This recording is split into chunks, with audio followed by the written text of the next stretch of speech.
Pessoal, está começando o nosso podcast Rodando Roça.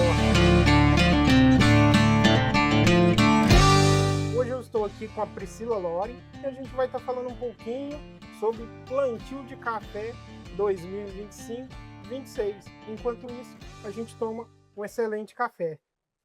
Bom, Wesley, muito obrigado pelo convite. É uma honra e um prazer estar aqui com você, uma pessoa que eu admiro, que eu torço muito. Queria deixar registrada a minha admiração, meu orgulho Obrigado. de você e de tudo aquilo que você vem construindo aí em prol da cafeicultura, tá? Para nós é sempre uma honra, né, falar de café, tomar café. Eu até brinco que a gente é quase uma seita, né, falar de café, tomar café, respirar café. Então, espero que ao longo desse podcast a gente consiga traduzir um pouquinho, né, dessa nossa paixão e principalmente orientar e ensinar os produtores que estão nos acompanhando hoje. Afinal, né, Priscila, hoje eu vou conseguir te pagar aquele café que estava sendo prometido há tanto tempo, né? Com certeza. Priscila, Excelente café. Priscila, fala um pouquinho da sua formação, da sua atuação no mercado agro, na cafeicultura. Bom, eu sou engenheira agrônoma e mestre em produção vegetal, ambos pela Universidade Federal de Viçosa. Eu também sou especialista em gestão de propriedades cafeeiras, hoje atuando junto ao Sebrae Minas Educampo.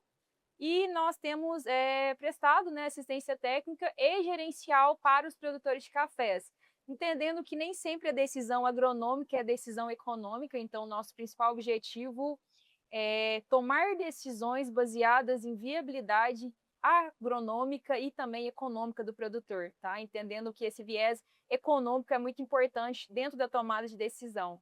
Então, isso é um pouco de tudo aquilo que a gente vem fazendo aí em prol da cafeicultura e espero que a gente consiga traduzir um pouquinho esses números para quem está nos acompanhando. Que bacana, né, Priscila? Muita informação. A gente vai estar falando aí, nesse bate-papo nosso, né, enquanto o café coa, sobre plantio safra 25-26. Muita variedade nova, muita coisa diferente que aconteceu. Alto índice de chuva, né, Priscila?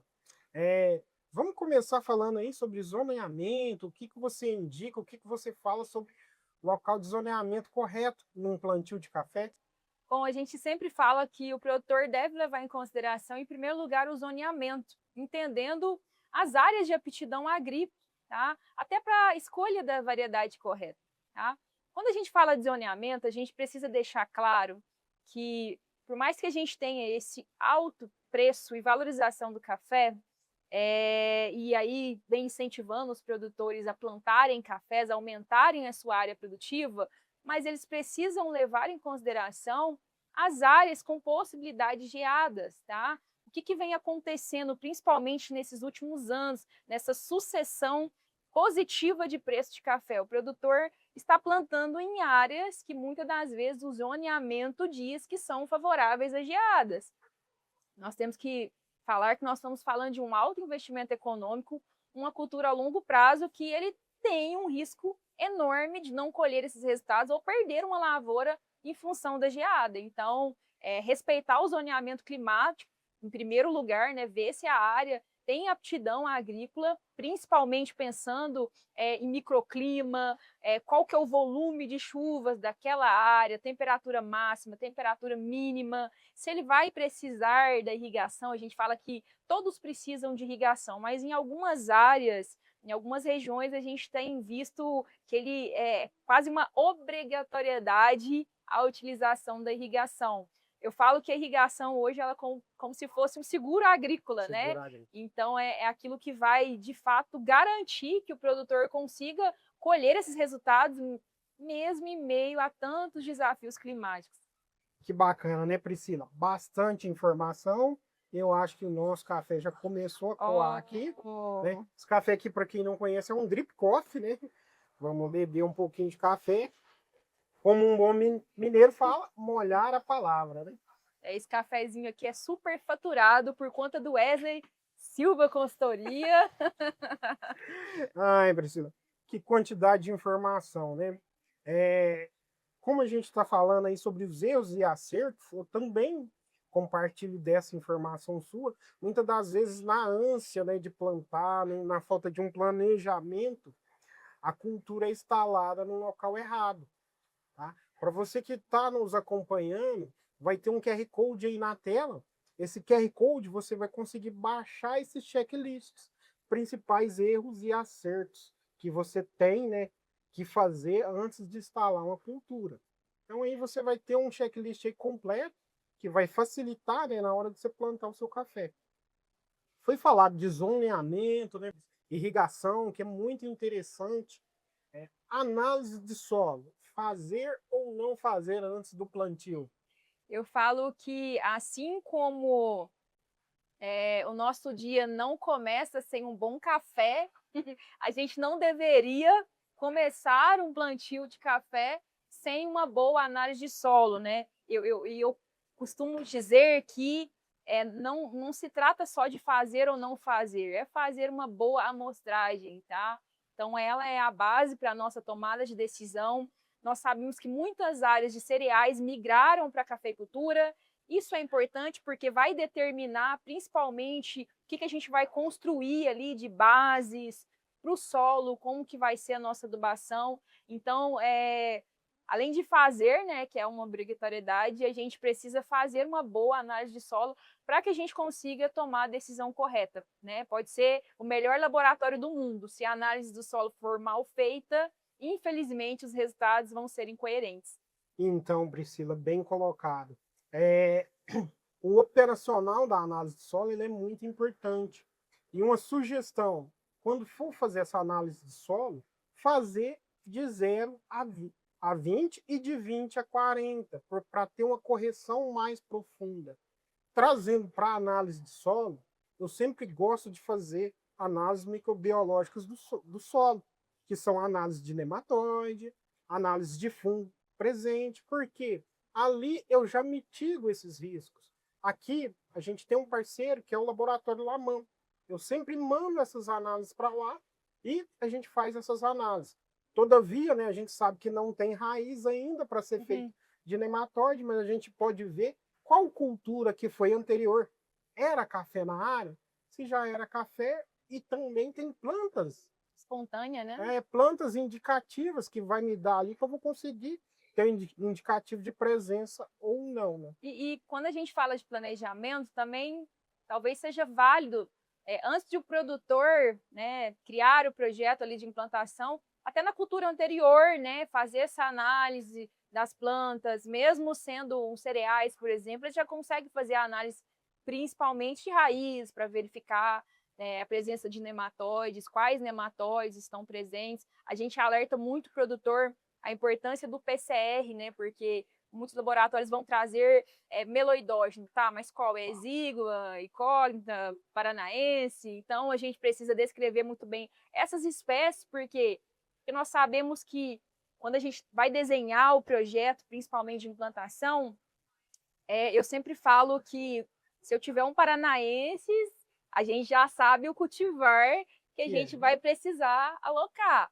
Agora, se for um nematóide, por exemplo, exígua, aí a gente também tem estratégias para ele. Então, até para determinar esse cultivar, é interessante a gente fazer essas análises microbiológicas para entender do que se trata, quais são os organismos que a gente está lidando, no próprio revolvimento do solo, né, que são operações de preparo do solo, que a gente sabe que quando a gente faz um bom revolvimento, e principalmente se o produtor conseguir revolver bem esse solo várias vezes, ali em final de dezembro, janeiro, com temperaturas 35 graus Celsius em média, a gente consegue aumentar significativamente a mortalidade de nematóides. Então, uma forma de controle física, né, que eu diria que a gente consegue, em um curto espaço de tempo, diminuir a população do nematóide e que entra também na estratégia de renovação ou de implantação de uma área.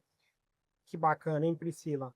Eu tenho acompanhado alguns plantios na safra 25, 26, e muitas das vezes a gente pega a lavoura já implantada e o problema já está instalado. Quando eu pego essa lavoura já implantada, com 1 mês ou 2 meses de implantação, eu já corro e faço todas essas análises. Análise de nematóide, faço uma análise de solo que vai me nortear, trazendo o que você falou, para onde eu vou caminhar.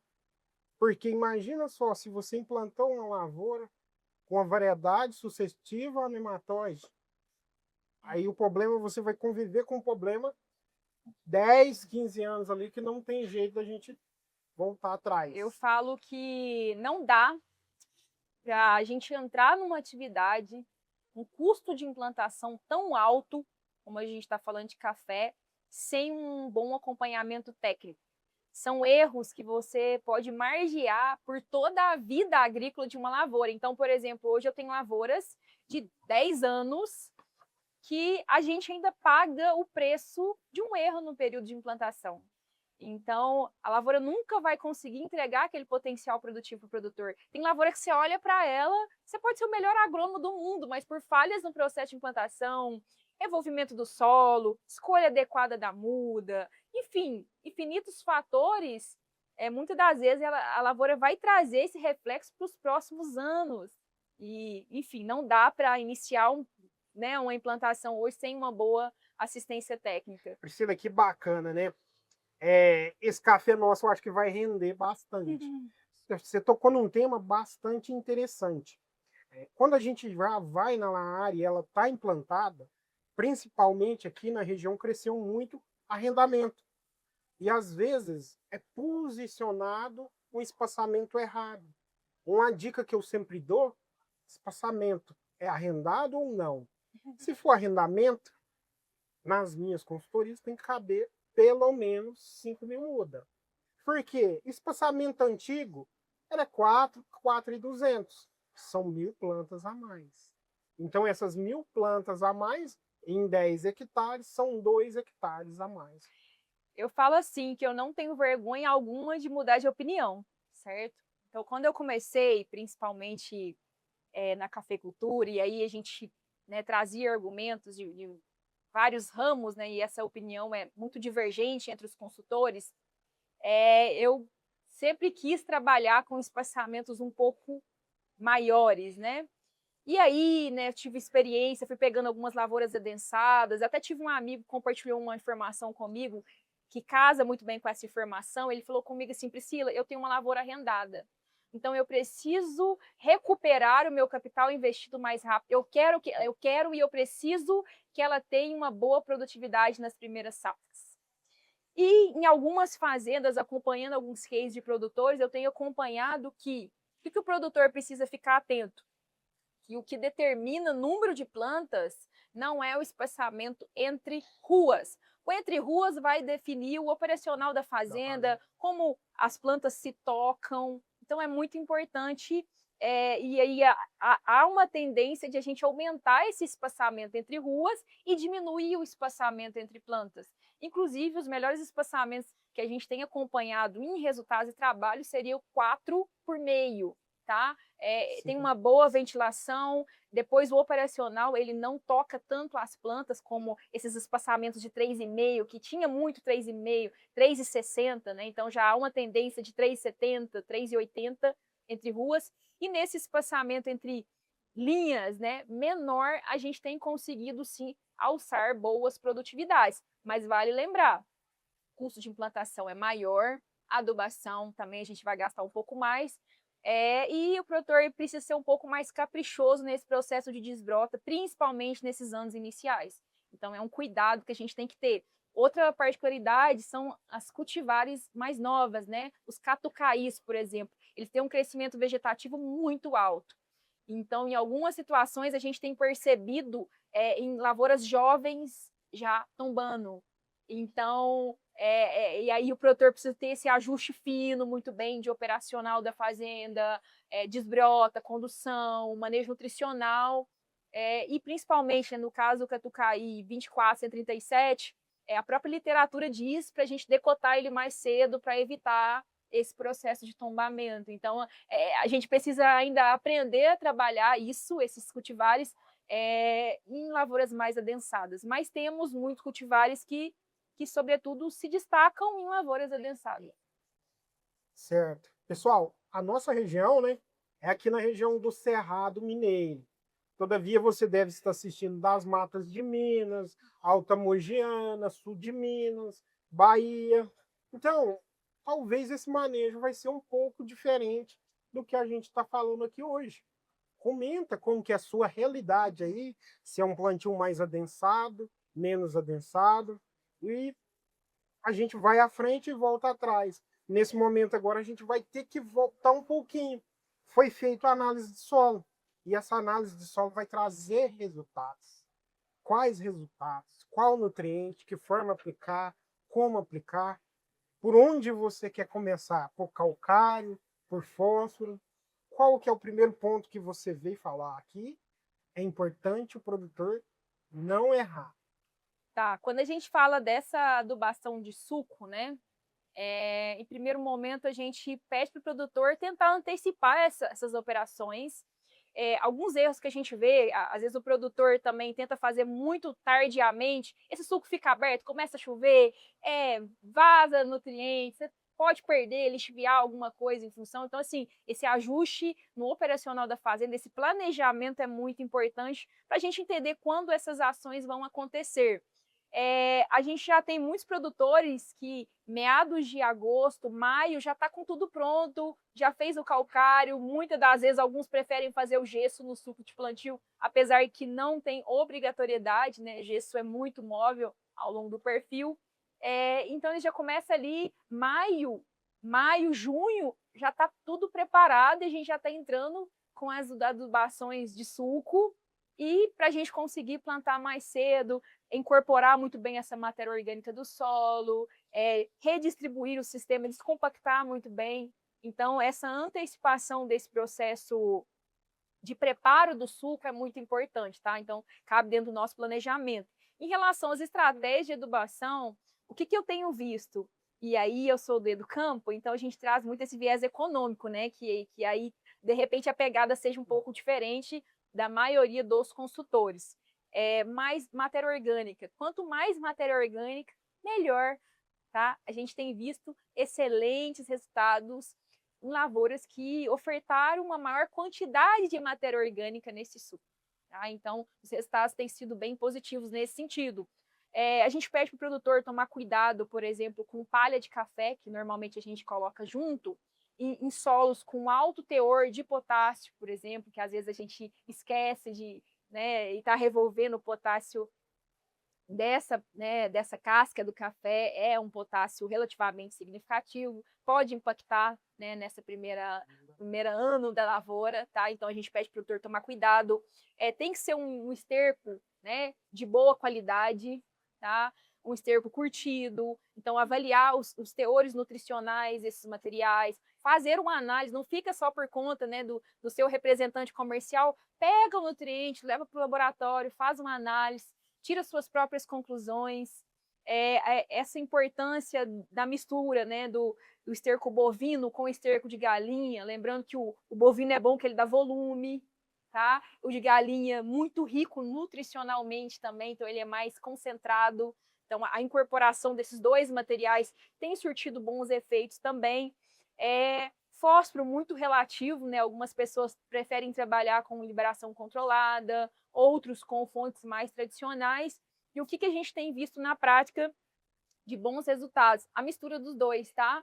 Então, eu tenho recomendado em muitas lavouras que eu atendo fósforo de liberação controlada juntamente com um de liberação mais rápida. Então, um super simples com organomineral ou uma fonte de liberação controlada juntamente com super simples. Então, a gente tem visto algumas vantagens nesse sentido, tá? Correto. Trazendo para o quesito de fósforo, né? Quando a gente fala em plantio, todo mundo já sabe aí que a principal fonte hoje utilizada é o iorim. E tem dado bastante resultado, principalmente nessa casadinha que você falou. Duas fontes de matéria, né? Uma liberação mais rápida e uma mais ao longo prazo, né? Isso porque a gente fala assim, né? Que o fósforo ele é pouco móvel, tá? Então, por exemplo, o nosso momento de colocar fósforo é no plantio. E isso tem trazido muitos produtores para elevar até esse nível de fósforo no plantio. Só que a gente tem que tomar cuidado também, não só baseado no custo, mas, por exemplo, em quais níveis a gente está elevando, e principalmente na minha região que trabalha muito fertirrigação, a gente também tem a possibilidade de repor isso ao longo dos meses. Então, tem algumas pessoas que também hoje têm preferido trabalhar com doses equilibradas de fósforo e essa reposição mensal de acordo com as necessidades da planta via fertirrigação. Então, é outra estratégia a mais que a gente pode alocar no solo, tá? Eu vou trazer um dado, né? Às vezes é difícil falar número, né? Que falar recomendação não é uma recomendação. Toda lavoura é uma lavoura e toda análise é uma análise. Antigamente existia uma receitinha de bolo. Tinha. 5 toneladas de esterco, 500 quilos de super simples, um exemplo. Nas suas recomendações e nos plantios que você tem visto hoje, o que é a média de esterco ou composto e de fósforo? Aqui na minha região, eu tenho trabalhado pelo menos 10 toneladas. Ia falar isso, o pessoal do campo vai puxar minha orelha, mas tá? Pelo menos 10 toneladas de matéria orgânica. Pelo menos 10 toneladas de matéria orgânica e eu trabalho com 800 quilos de orim, porque a gente vem com um subsolador que ele vai mais profundo, né? E esse subsolador vai deixar lá embaixo aquela matéria, né? Que é a única oportunidade que eu tenho de colocar esse fósforo Em profundidade. Em profundidade. E na maioria das vezes ele vai levar alguns outros nutrientes, eu não vou ter problema de salinização de raiz, queima de raiz. E depois eu venho com outras fontes. Como que você tem trabalhado lá na região, essa questão dessas 10 toneladas, pelo menos, né? O que você me fala? Bom, eu tenho trabalhado também acima de 10, né, em alguns cases 12 toneladas, 14 toneladas. Eu já vi case de produtor com 16 toneladas no suco. Então, a gente tem visto, sim, o quanto é positivo esses incrementos de matéria orgânica trabalhadas no suco de plantio. Com relação ao fósforo, é muito variável, tá? A gente percebe que esses resultados, principalmente quando a gente consegue converter custo da fonte versus produtividade, eu tenho particularmente produtores que usaram diversas fontes com resultados muito bons, tá? Então, eu acho que vale muito do time, da aplicação, se esse suco ficou aberto, teve várias que o suco ficou aberto, pegou chuva. Eu tive cases, por exemplo, de anos que o produtor utilizou uma fonte de liberação controlada para o ano que choveu pouco. No segundo ano, né, um ano pós-plantio, quando a gente foi refazer a análise de solo, o fósforo extremamente baixo. Então, isso a gente observa, acho que é o mais importante, indicativo para o produtor ver, né, nesse próximo ano, na segunda análise de solo que ele vai fazer depois do plantio, né? Plantou, vai fazer a análise de solo. Como é que está o nível de fósforo? Isso vai mostrar para ele se ele foi assertivo ou não, e qual é a tomada de decisão estratégica de cada fazenda. Porque nós temos áreas que chovem mais, outras áreas que chovem um pouco menos, nós temos áreas irrigadas, áreas sequeiras. Então, acho que tem uma particularidade muito grande e normalmente a gente tem trabalhado pontuações, tá? Então, eu tenho trabalhado 2 fontes de fósforo, sempre, liberação rápida e liberação lenta. E tenho trabalhado de 180 até 220 pontos de fósforo, a depender, enfim, às vezes até o produtor nos assedia, não, quero colocar um pouco mais, é válido, não é válido, enfim, aí a gente precisa entender a realidade, principalmente a argila daquele solo, enfim, como que isso vai se comportar de acordo com a realidade dele. Pois é, não existe receita de bolo, pessoal. Não tem milagre. Cada lavoura é uma lavoura, cada realidade é uma realidade. Por falar em bolo, tá acabando de chegar um bolo aqui e pão de queijo. Muito chique, muito bom, muito. Então vamos comer, né, Priscila? Com certeza, muito bom. Muito bom, Wesley. Tem prato e tudo.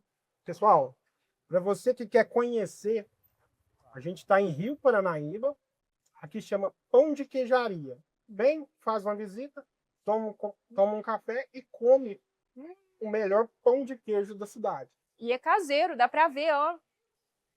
Ovo caipira nesse pão de queijo, olha que chique! Não, muito bom. Pão de queijo de vó. Muito bom. É muita informação. Enquanto a gente vai falando, vamos comendo, porque barriga vazia não para inteiro. Priscila, eu achei interessante, né, essa questão aí. Só na análise de solo dá para a gente decorrer um dia inteiro. Com certeza. E falando da análise de solo, vamos partir para a correção. Correção de pH, correção de G%. De que forma que você tem visto hoje na região de Monte Carmelo? Como que o produtor tem feito? Calcário é tudo igual, não é igual. Vamos fazer, não vamos fazer, vai fazer no suco. É muita informação, não é? É, com certeza. O que, que a gente tem recomendado? A gente precisa levar em consideração que quando a gente vai fazer esse calcário no processo de implantação, é o momento que eu tenho de incorporar o calcário. Então, essas doses que a gente tem trabalhado, agora eu consigo ir a 40 centímetros. Então, isso significa que nos dá margem para usar uma quantidade maior de calcário, porque eu estou tratando um perfil maior, uma camada maior de solo, tá? Então, o que, que a gente tem observado? E aí, eu não sou aquela pessoa da super calagem, não. Mas no suco de plantio, a gente tem observado bons resultados. Claro que isso é muito particular, mas as doses estão variando vamos colocar aí, de 4, talvez, a 7 toneladas por hectare, a gente já tem colocado.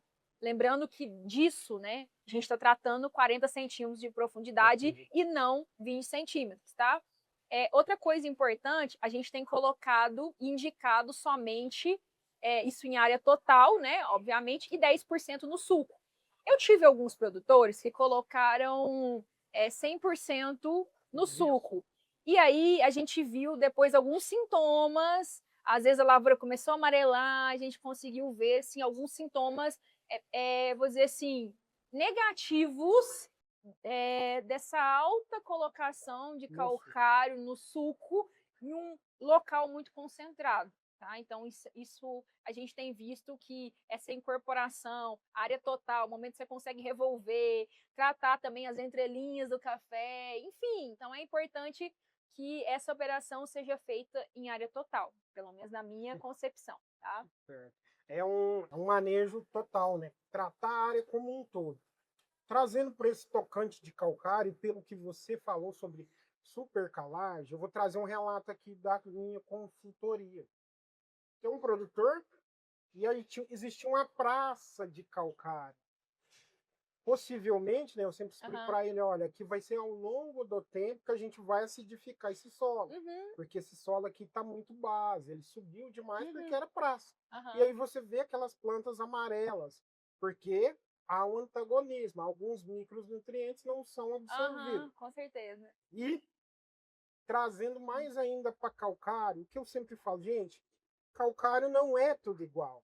Existe a granulometria, existe a qualidade, quantidade de cálcio, quantidade de reatividade. Né? Um manejo que eu gosto de fazer, após a análise, eu verifico quanto que é a necessidade de calcário, né, no NC, e em cima disso eu gosto de dividir. Eu vou trabalhar um pouco no sul, que vai ser liberado a longo prazo, um calcário normal, e posteriormente eu entro com o Geox. Né? O Geox é da Gecal, então por isso eu faço. A reatividade dele é muito mais rápida, e que te dá um leque para você colocar menos calcário nesses primeiros anos. Então também acho que faz total sentido. O que acontece é que muitas das vezes ele vai ter um custo relativamente maior. Então, aí o produtor precisa colocar na ponta e ver o que. Porque assim, Wesley, às vezes a gente está falando de diferentes realidades de produtores, né? Então, né, às vezes o produtor vai preferir optar pelo tradicional, às vezes ele vai querer uma dose menor e colocar um produto que tem uma reatividade maior e tá tudo certo, né? Não tem, não tá errado. Não tem, pessoal, ó. Não tem receita de bolo. Às vezes vocês estão querendo uma mágica, não existe. Com certeza. Não adianta, mas essa opção que eu gosto de trabalhar com o Geox, eu já trabalho até lavouras adultas. Eu trabalho com Certeza. uma parcela Com com certeza. calcário e depois eu venho Aham. com o geóx da GECAL fazendo a segunda Uhum. adubação, a segunda calagem, né? Mas hoje o papo é sobre plantio. Vai ser um outro movimento em Monte Carmelo, só que eu vou querer um almoço, viu? Ah, com Não vai ser um certeza. café. Ai. Assim, produtor, o que eu faço sobre calcário?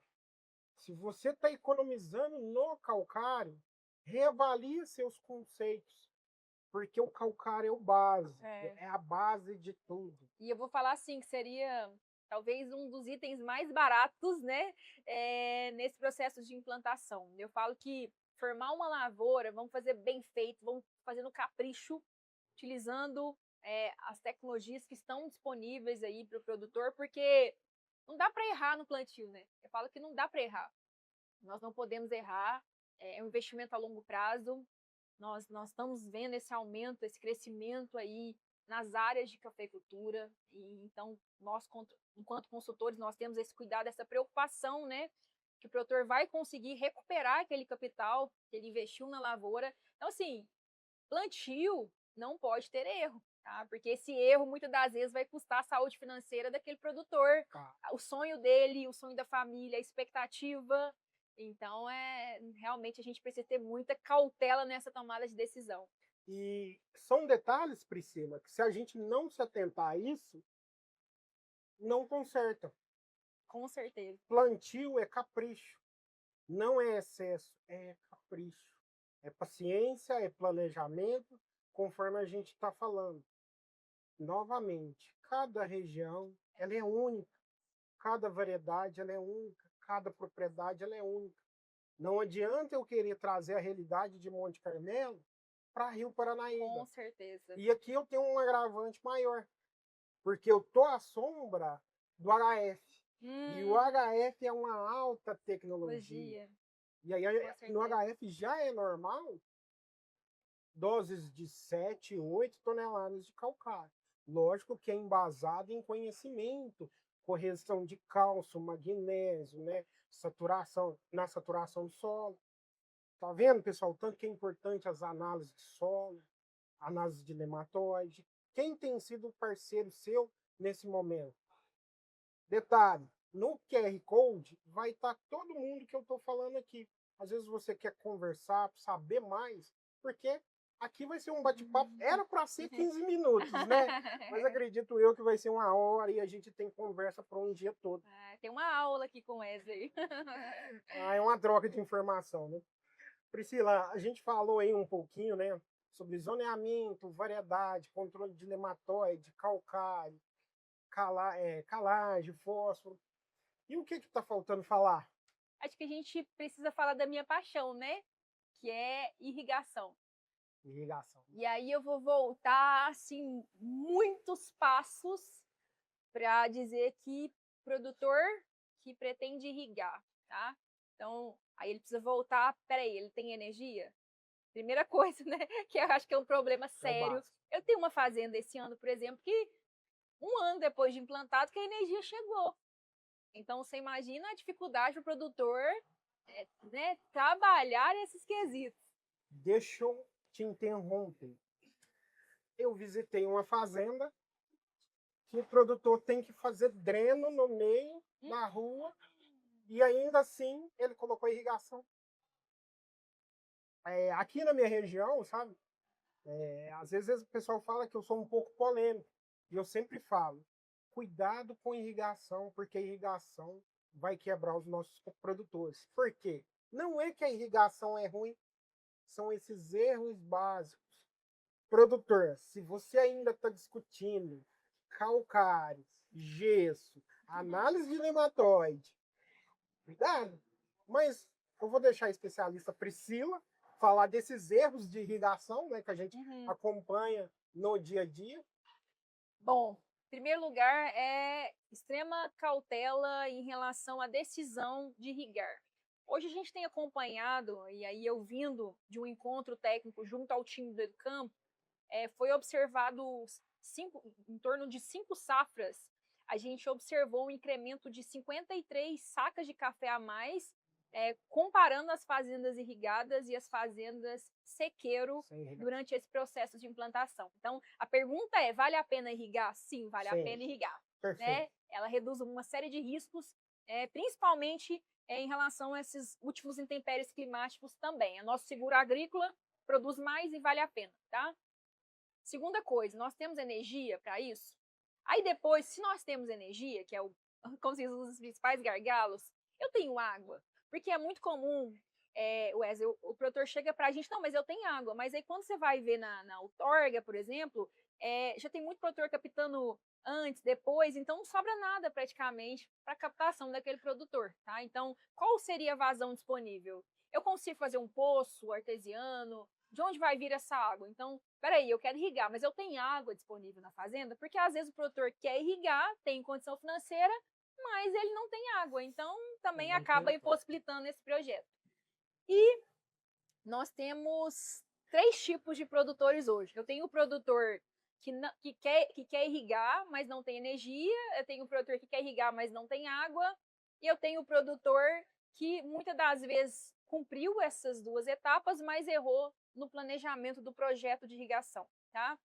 O que seria esse projeto de irrigação? A gente tem que levar em consideração, primeiro, né, dada a vazão da fazenda, quais são os números de setores. A gente pede para o produtor não colocar mais que 6 setores na área. Lá em Monte Carmelo é cheio de puxadinho, área com 12, 16 setores. No momento de florada é extremamente difícil, porque você vai ter que escolher quem vai viver, quem que vai morrer, quem que vai ficar ali com o mínimo de água possível, porque é difícil você manejar uma quantidade muito grande de setores. Outra coisa, taxa de aplicação, a gente tem recomendado, e eu estou falando de um microclima diferente de Rio Paranaíba, mas a gente tem trabalhado mais próximo de 1 milímetro por hora, tá? Então, trabalhar com taxas de aplicações um pouco maiores. Por quê? Porque nesse caso, nessa situação, a gente consegue repor a água mais rápido, a gente pode economizar em energia elétrica, depender da bomba, porque tem produtor também que essa água vai vir de uma bomba, puxa para outra, aí eu estou falando em economia, talvez não seja a realidade de todos, tá? Então, tomar cuidado em relação ao número de setores, a taxa de aplicação, fazer um bom projeto de irrigação, e nesse bom projeto cabe uma programação de quando isso vai acontecer, de quanto essa tubulação vai ser instalada. Por quê? O ano passado eu tive produtores, e muita gente aconteceu isso, tá? O produtor comprou o projeto de irrigação, tivemos guerras, vários problemas internacionais, e esse material não chegou, tá? Mas, e para esse produtor que se organizou para plantar, né? Quem que vai pagar essa conta? Então, a gente orientou os nossos produtores, os nossos clientes, a fazerem um contrato. E nesse contrato dizia quando que deveria ser montado, quando seria a entrega, cláusula de se não for entregue em determinada data de ambas as partes, porque o produtor tem que entregar a área pronta, né, já com o suco preparado para montar o sistema de irrigação. Então, existem casos que a irrigação atrasou porque o produtor também atrasou para entregar a área para montagem, tá? Mas nós tivemos casos, né, desses problemas em relação ao material de irrigação. Então, para que não tenha esses problemas, às vezes o projeto de irrigação cabe o produtor planejar um ano antes. E aí eu estou voltando 1000 passos, né? Eu pensei em plantar, peraí, deixa eu procurar um projetinho de irrigação, deixa eu fazer um bom projeto. Um ano antes é um tempo seguro e confortável para que a empresa de irrigação prepare, faça a compra desses materiais, para que esses materiais realmente estejam presentes na fazenda no momento que a gente precisa. E aí, cada ano um ano, né? Eu tive ano que a gente decidiu plantar. Vamos plantar, porque daqui a pouco vai chover, já estamos plantando na época certa. Não choveu, Wesley, a gente perdeu muita muda. E aí, o ano passado, eu já fui muito pé no chão. Não, plantar. Espera chegar o projeto de irrigação, só aí a gente vai plantar. Só que aí o ano passado choveu demais, né? Aí muito produtor falou pra gente assim, né? Tipo, dezembro, janeiro. Nossa, tá vendo? Se eu tivesse plantado antes, tinha dado certo. Mas é um erro, né? É um risco que muitas das vezes a gente não quer cometer. Então, acho que principalmente ter esse planejamento bem orquestrado, junto ao viveiro, então o projeto tem que ser montado em tal época. Muitas fazendas, as fazendas mais eficientes, a gente plantava o café e já vinham, como se diz, desenrolando as mangueiras e já montando o sistema de irrigação no mesmo dia de plantio. Veja a eficiência desse produtor. Planejamento. Planejamento é extremamente importante, com certeza. Tá? Um Bacana. bom filtro de irrigação, o sistema de filtragem também é importante. Fazer a análise da água, né? Porque a água com muito ferro é ferro para o produtor, né? Teve um case importante de uma fazenda que a gente assessorou o produtor na montagem desse projeto de irrigação e o que aconteceu? Veio para nós orçamentos de diferentes empresas, tá? E eu pedi para aumentar a taxa de aplicação, tá? Eu queria, acho que é em torno de 1 milímetro por hora esse projeto, acho que é 2,3 a cada meio, algo nesse sentido. E aí, foi o que a gente queria, porque a fazenda tinha muita água. Às vezes não é a realidade de todos os produtores, mas a fazenda tinha água, então eu falei, eu quero usar uma boa taxa de aplicação, com 6 setores, tudo certinho. E aí, o que aconteceu? A maioria dos projetos de irrigação hoje trabalham em torno de 0,8, 0,67, 0,75 de aplicação, 25% a menos. E aí, o que acontece? Veio os projetos, e aí, quando eu fui falar com a empresa, o próprio pessoal falou, não, mas você vai acrescentar muito custo, vai ter que mudar a bomba, vai ter que mudar tudo. Eu falei, faz o orçamento que depois a gente negocia, o produtor está disposto a investir um pouco mais, ele sabe da importância de melhorar esse projeto de irrigação. Então, assim, muitas das vezes o erro do produtor é não consultar uma mão de obra especializada no projeto, porque ele vai colher os benefícios ou as dificuldades desse projeto por muitos anos. Então, o produtor às vezes não chega para a gente, o projeto já está pronto, aí eu não consigo interferir. Nessa situação específica, nós cotamos com várias empresas. No fim, uma empresa querendo pegar o projeto, não, faz assim, se você fechar comigo, eu faço por esse mesmo valor e não cobro o acréscimo nessa vazão que você vai fazer. Por fim, o outro também fez, nós tivemos um super, hiper, mega desconto só por pedir. Pessoal, vocês estão vendo a importância de um acompanhamento técnico, de uma gestão séria, né? Mas vamos dar um tape com um cafezinho prensado e vamos mudar de assunto, que tem muita informação.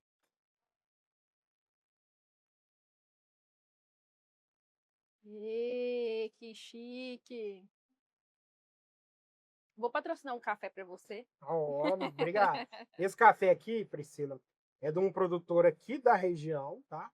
Esse café que a gente está tomando, sim, você consegue encontrar ele aqui na Pão de Queijaria, tá? Então, quando você vir no Rio Paranaíba, leva esse café aqui. Oh, muito bom. Vamos experimentar, né? Vamos experimentar. O cheirinho tá muito bom, viu? E o bolo também é de café. Afinal, bolo de café com café. Oh.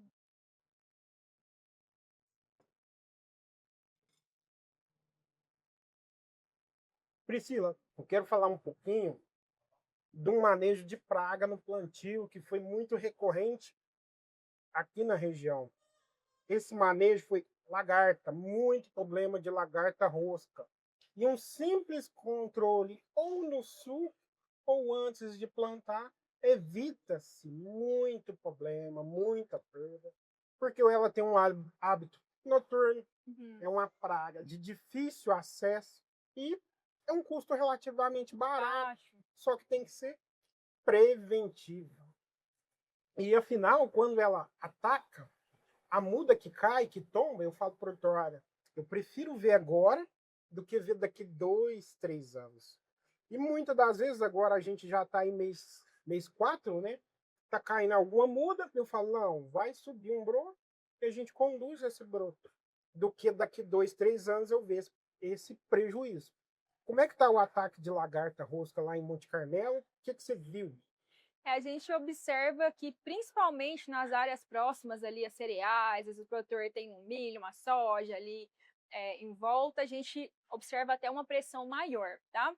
Mas, se a gente voltar e falar não só de lagarta, mas de formiga, né? É interessante que o produtor já faça o monitoramento ali, até mesmo durante o processo de implantação, né? Já vai olhando se tem algum outro, já vai controlando. Então, tem um produtor que faz, até mesmo antes do plantio de café, ele já está intensificando esse controle e esse monitoramento, tá?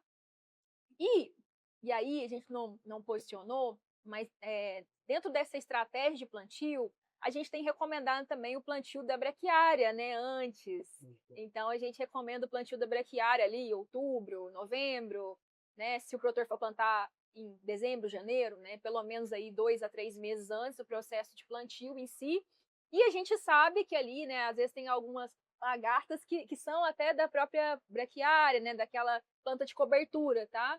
Então, a gente, primeiro, o monitoramento constante dessas áreas, e, em segundo lugar, controles extremamente preventivos, tá? Quando eu digo extremamente preventivos, a gente não espera isso se generalizar na área, então a gente faz um monitoramento semanal. Eu falo assim que mudas de café a gente não pode brincar. É como se fosse, eu vou dizer assim, é como se fosse um bebê, né, do café. Então, a gente tem intensificado, muitas das vezes as nossas pulverizações acontecem de 15 em 15 dias, no máximo 20 dias, para tentar levar um pouquinho dessa frequência de pulverização que já acontece no viveiro para o campo, tá? Então, a gente pede para o produtor intensificar essas pulverizações e esse controle via solo. Lembrar que a lagarta rosca, ela, né, a gente perde essa muda. É um controle, como você disse, relativamente barato. Nós temos produtos hoje que a gente faz aplicação via solo. A gente pede para o produtor aplicar, né, mais à tardezinho, até no período da noite, porque é o momento que ela sobe, então é mais fácil a gente encontrar e ter acesso a esses insetos para que a gente consiga realizar um bom controle, tá? Então, assim, a gente também tem trabalhado bem preventivamente. Como preventivamente? Eu rodei na área, vi algumas plantas, né, que a gente percebe o limbo foliar ali redondo, então esse aqui é lagarta, então a gente já entra com o controle. Muitas das vezes, né, nesse plantio inicial, muitas das vezes a gente faz até 2 aplicações, aí se necessário, pensando nesse alvo que muitas das vezes ignorado, mas o prejuízo pode ser gigantesco. O prejuízo é gigante, viu, Priscila? Tem 2 áreas que eu estou acompanhando. O prejuízo é gigante por ser área de cereais, silo, tensão Histórico, histórica, né? né? E a lavoura já estava implantada. Você vai ter que conviver com isso. E aí você chega lá, a muda está com 2, 3 meses, ela tomba. E aí dá uma dor no coração do produtor e do consultor, porque você vai ficar convivendo com esse problema ali uns 2 anos ainda. E é um manejo simples, tá? É muito barato, Preventivamente, né? é um manejo simples, então a importância do acompanhamento. Trazendo ali para o fechamento do suco, né? O suco fechou. Eu gosto, às vezes, de trabalhar com biológico para já, né, aqui na nossa região a gente sabe o problema de fungo de solo, sabe o problema de Nematóide. nematóide. Fechei o suco, eu venho com herbicida pré-emergente. A gente tem um problema seríssimo com mão de obra, por conta que a gente perde a mão de obra pro HF aqui. Então, fechei o suco, eu faço um pré-emergente ali, para me dar um residual antes do plantio. Ah, mas eu vou perder. Gente, é muito barato. É muito barato. Vamos falar aí na casa de R$ 200 por hectare? Talvez um pouco menos, tá? Entendi. Eu falo que, assim, primeiro que a gente não tem mão de obra, a gente fala que a mato competição, principalmente nesse estágio inicial, é um dos principais problemas. Pode matar uma lavoura, inclusive você pode perder essa lavoura implantada por mato competição, tá? Ali no suco, né, você adubou bem, às vezes já tem irrigação, então acaba favorecendo também o desenvolvimento de muitas plantas espontâneas. E, assim, mão de obra é difícil. Muitas das vezes, quando você tem a mão de obra capina, machuca, fere muda, você perde muda, entra doença, então uma série de problemas.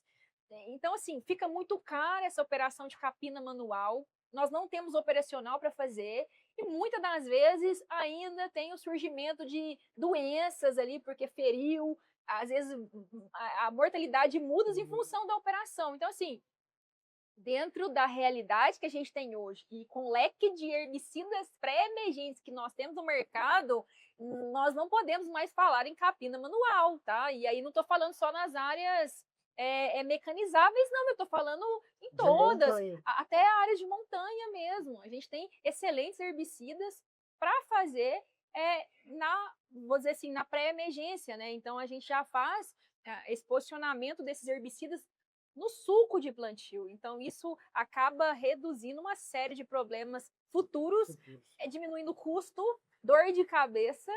Tá? Por quê? Porque depois da muda implantada, nós temos poucos herbicidas seletivos, né, que para essa fase, que não vão causar nenhum fito.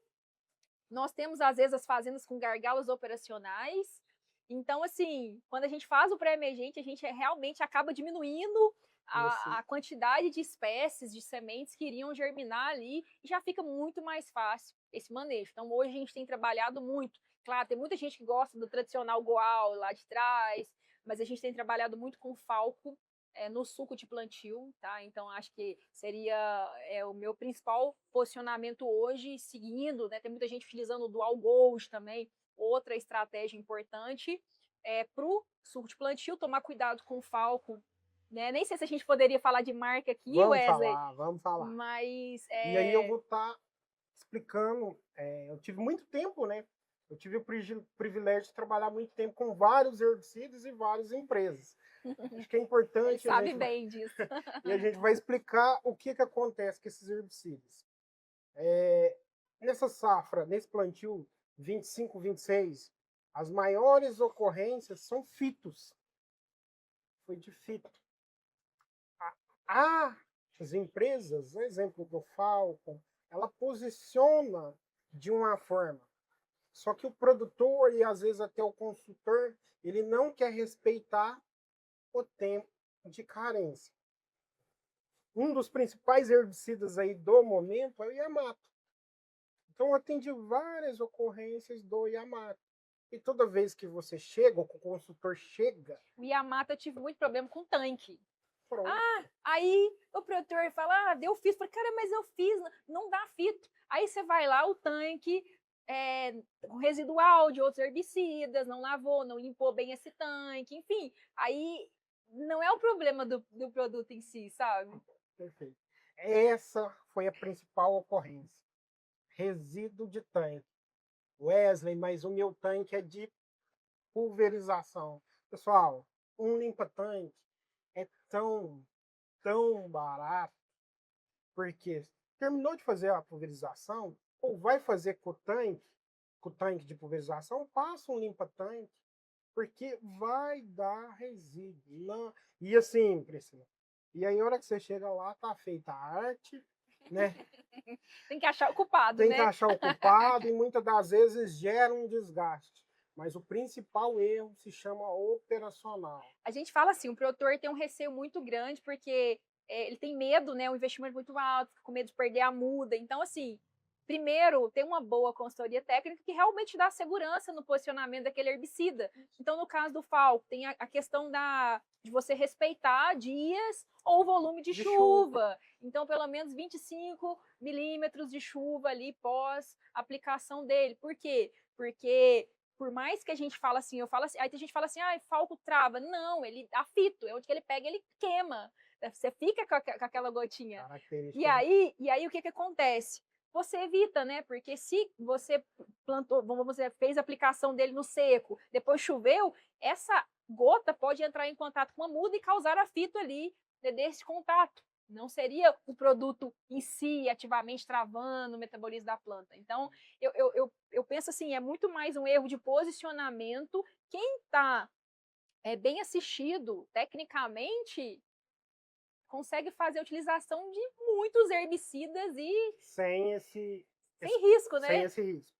Bom, Priscila, esse bate-papo aqui, se deixar, a gente fica 2, 3 dias aqui falando sobre lavoura nova, sobre muda, sobre forma correta. Eu acho que, para resumir, acho que a gente tem que falar o quê? Muda de café.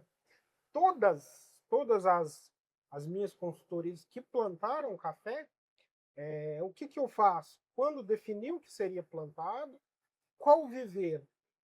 Foi feito um acompanhamento no viveiro.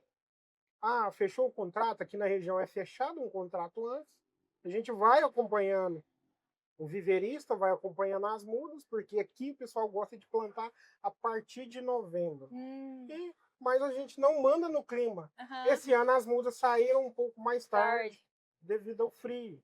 Como que você tem acompanhado essa questão de viveiro? O que você tem visto de muda?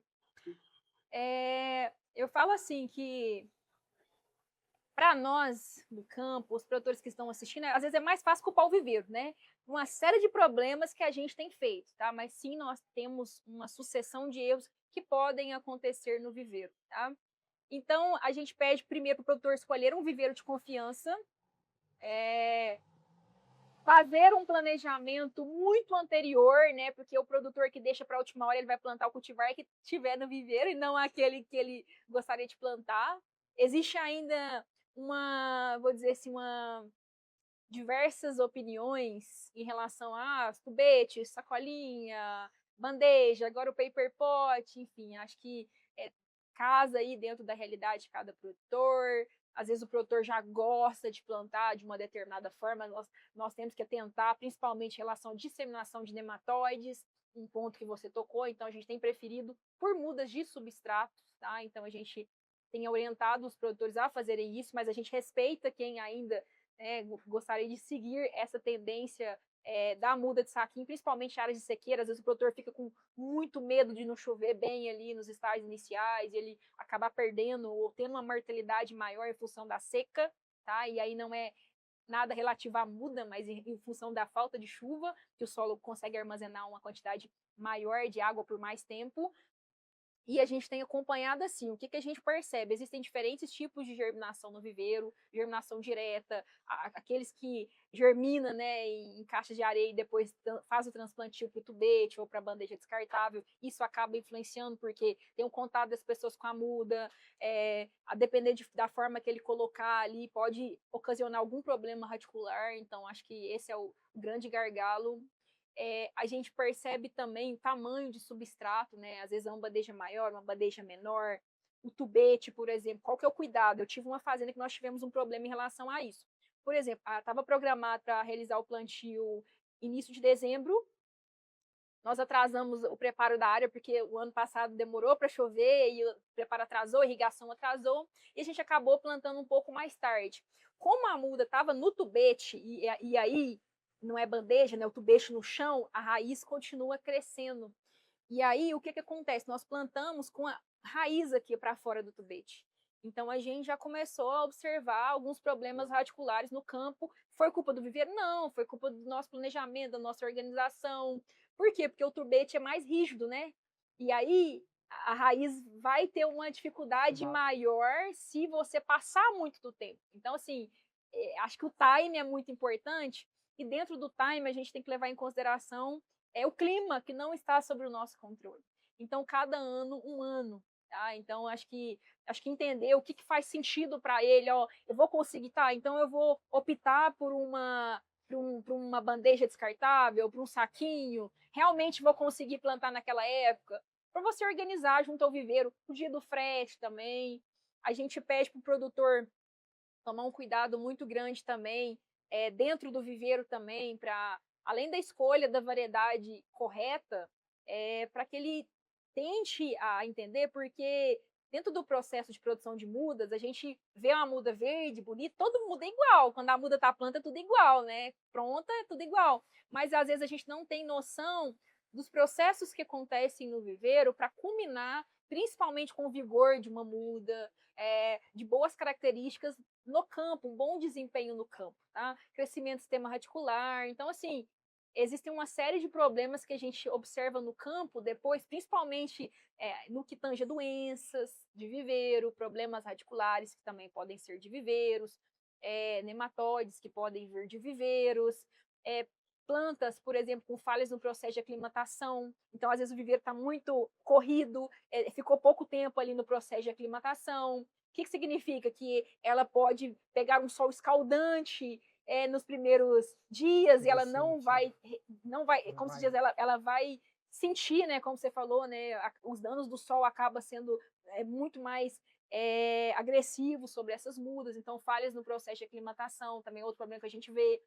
Eu já vi viveiro falar assim que café macho o viveiro deveria selecionar o café macho, porque ele consegue selecionar no viveiro e tirar. Aí falaram para alguns produtores nossos que café macho era sorte. Não, não sei o que, café macho é sorte. Não, café macho não é sorte. É falta de seleção no viveiro, entendeu? Então, assim, claro que um ou outro pode passar, pode, mas isso não pode ser uma realidade, sabe? Então, Pessoal, o café macho aqui na nossa região é uma variação genética, né? Ela é uma variedade ali verde escura, às vezes indo até para um marrom e não produz. Se você já identifica essa muda no campo, ela não deve ser plantada, porque o custo de uma muda aí está girando em torno de R$ 5 aqui, né? De plantio. Muita informação, viu, pessoal? e outra coisa importante, assim, algumas picaretagens que eu vejo no viveiro, tá? Por exemplo, essa questão da café macho trazer sorte, você pode colocar o substrato. Como o substrato é muito caro, alguns viveiros adicionam terra. E aí, como que o produtor vai ver se adicionou terra ou não? Você coloca, quando tá úmido, se sujar sua mão, peraí, tem um pouquinho de solo aqui. O substrato, ele não pode sujar a sua mão. Não pode ter E aí o pessoal, aí ó, eu tô comprando, pensa bem, Wesley, você tá comprando uma muda de tubete ou de bandeja descartável, ou seja, de paper pot, justamente para evitar problemas de nematóides, e o viveiro tá adicionando solo. Imagina o problema que isso pode trazer para o produtor. para Então, dentro da sua assim, propriedade. esse problema, às vezes mudão, que é muda encholada, então a muda que não vendeu, cresceu, encholou, no outro ano ela vira mudão, sem mudar o recipiente, o substrato, ou seja, se a gente não muda o recipiente, a gente só tem crescimento aéreo, né? Não tem. Isso, e aí o que acontece? A gente tem até um impedimento do sistema radicular de crescer, então você precisa mudar o substrato, né? Aumentar a capacidade para que realmente isso seja considerado mudão. Então, assim, a gente vê de tudo nesse mercado, principalmente nos últimos anos que o preço da muda aumentou, a procura aumentou. No ano passado não tinha muda, né? Não tinha. Não tinha muda. Acho que 2 anos a gente tá com uma dificuldade Não enorme tinha. de achar muda. E por não achar muda, muitas das vezes o produtor acaba recorrendo a viveiros de não tão boa procedência, ou talvez não se organiza, né? Porque a gente já teve alguns problemas, por exemplo, a gente comentou, né, do preparo do suco, da incorporação de adubação. Às vezes o produtor não incorpora muito bem, não mistura muito bem esses materiais dentro do suco, planta a muda ali em contato com esse esterco, com esse fertilizante, morre tudo. E depois a culpa é do viveiro. Então, assim, não são penalidades, muitas das vezes, que são nossas e não só aí do viveiro, mas vale essa observação, né? A importância de a gente entender todo o processo por trás da sua muda entregue lá com 6 meses. Do plantio. Pois é, meu caro telespectador, é muita informação. Aqui no canto tem um QR Code, vai ter um checklist, vai ter essas informações de alguns parceiros, de alguns produtos que foram citados aqui para facilitar o seu dia a dia. Tá? Não deixe de ler esse QR Code para ter mais informação na palma da sua mão. Pois é, Priscila, eu acho que tem mais alguma coisa, algum adendo que você quer trazer para a informação do nosso telespectador, para o produtor rural?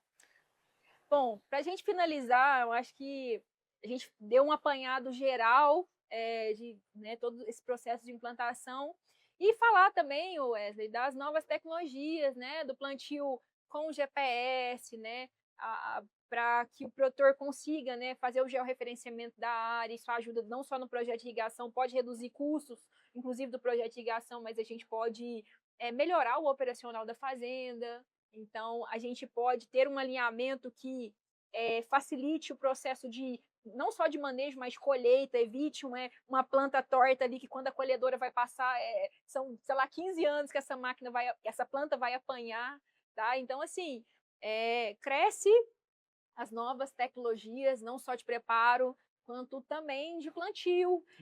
A gente falou de dificuldade de mão de obra, né? Nós temos hoje máquinas que plantam tanto saquinho quanto tubete, paper pot, sacolinha, então aumentando o rendimento operacional. Nós tivemos cases de 6 hectares plantados num único dia, tá? Então, assim, esse rendimento operacional é importante, esse alinhamento é importante, essa percepção de novas tecnologias. esse cuidado e atenção do produtor em relação a custos, tá? E aí vou puxar um pouquinho do trabalho que a Educampo vem fazendo, que é assim, a gente sabe o quanto isso vai custar para o produtor. Então, assim, eu falo que preço de café não me deu margem para gastar mais, mesmo no processo de implantação. Por quê? Porque aquilo que é necessário eu continuo fazendo. Aquilo que eu achava desnecessário, na maioria das vezes, continua sendo desnecessário ou eu posso ficar sem, tá? Então, assim, a gente não sabe, principalmente quem está plantando, quem vai assistir esse podcast vai plantar agora, ele não sabe por quanto ele vai vender seu café na primeira safra. Então, a gente precisa trabalhar com custos equilibrados, tá? Nem tudo vale a pena, a gente precisa entender que, por exemplo, hoje para implantar uma lavoura de café, o produtor está gastando em torno de R$ 27.000 até 1 ano e meio, né? Então é muito dinheiro, sem falar de energia elétrica, sem falar de irrigação, tá? Sem falar das outras estruturas que ele vai precisar, mais a primeira safra, que é um custo relativamente alto, a gente pode estar falando aí de 13, R$ 17.000 por hectare, mais a colheita manual, que é extremamente cara. Tá? Então, assim, formar uma lavoura de café é muito cara para que a gente erre, né? E eu falo que a forma mais difícil de a gente aprender é com os nossos próprios erros. Eu falo que a gente não vive o suficiente para aprender com os nossos próprios erros. A vida é muito curta para aprender com os nossos próprios erros. A gente precisa aprender com erros de outras pessoas, né? Custa menos, dói menos no bolso. E, então, assim, eu até tenho vontade, acho que é muito importante a sua iniciativa de trazer essa reflexão em relação a todos os erros, né? Foi um bate-papo de tudo que o produtor errou, tudo que eu errei, que você com certeza já errou, e trazer essa reflexão dos produtores. Obrigado, Priscila. A ideia é essa, é falar a língua do produtor para que o produtor entenda onde ele pode acertar, onde ele pode errar. Alguns erros a gente consegue corrigir no meio do caminho, outros nem tanto, mas essa é a visão do podcast. Rodando roça para quem roda a roça de verdade. Obrigado.